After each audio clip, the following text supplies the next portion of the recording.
Have you ever scrolled through Instagram, seen someone's perfect vacation, flawless body, or incredible career, and suddenly felt like your life wasn't measuring up?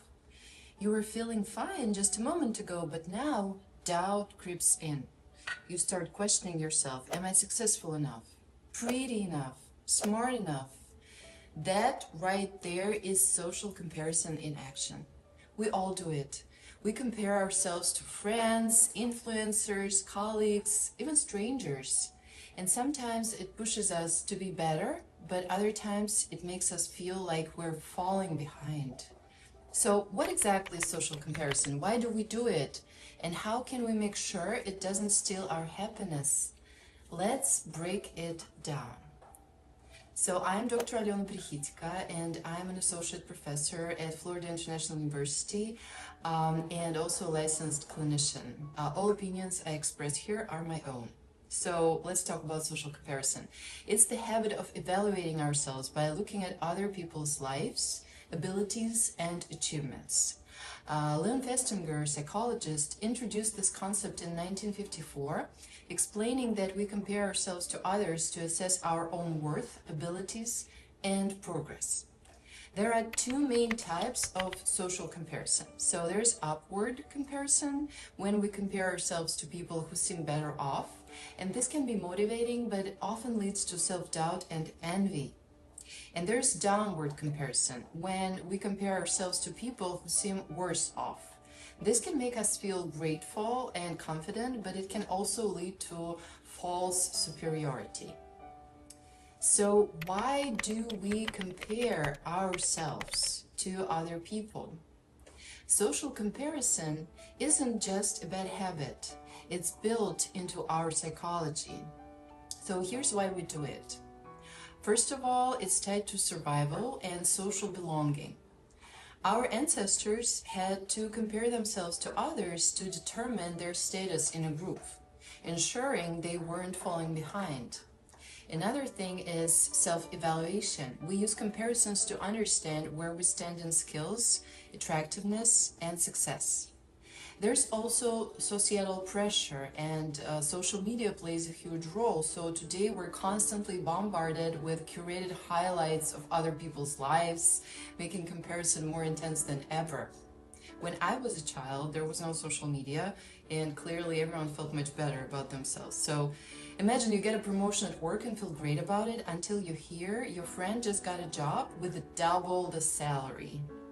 Now your excitement fades, even though your success hasn't changed. So that's the power of social comparison. So when is social comparison harmful?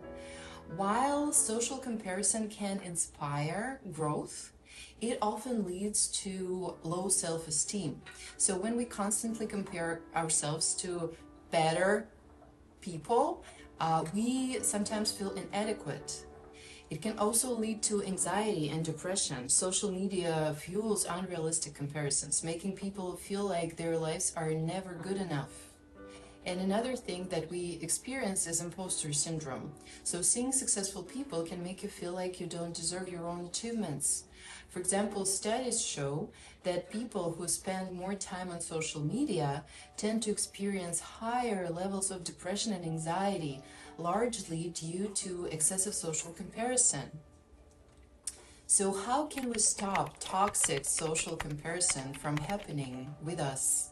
So instead of letting comparison control you, you can try these strategies. So for example, you can limit social media exposure. And remember, you're comparing your real life to someone's filtered, highlighted reel. You can shift focus to personal growth, so compare yourself to who you were yesterday, not to someone else. And you can also practice gratitude.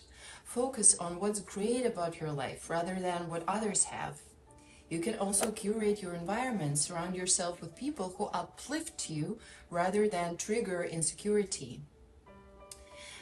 It's very, very important to remember that social comparison isn't always bad.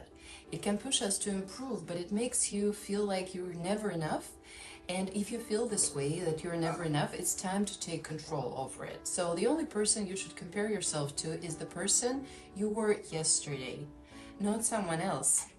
Because we all are unique. There is no one like you on this planet. You are absolutely, totally unique. So the next time you feel that sting of comparison, pause, ask yourself, is this making me feel better, or is it stealing my joy? If it's the latter, just let it go. If this video helped you, hit the like button, subscribe, and let me know in the comments what's one way you've overcome toxic comparison in your life. Let's start a conversation, and I'll be posting more on social comparison and on my research on emotions and emotion regulation. And the sound you hear is my dog drinking water. I have golden doodle, so if you have golden doodle, also post a comment. Let me know how you handle their constant joy and energy. All right, we'll be in touch. Thank you so much for watching. Please subscribe and like this video, as people say on social media, and we'll continue this conversation.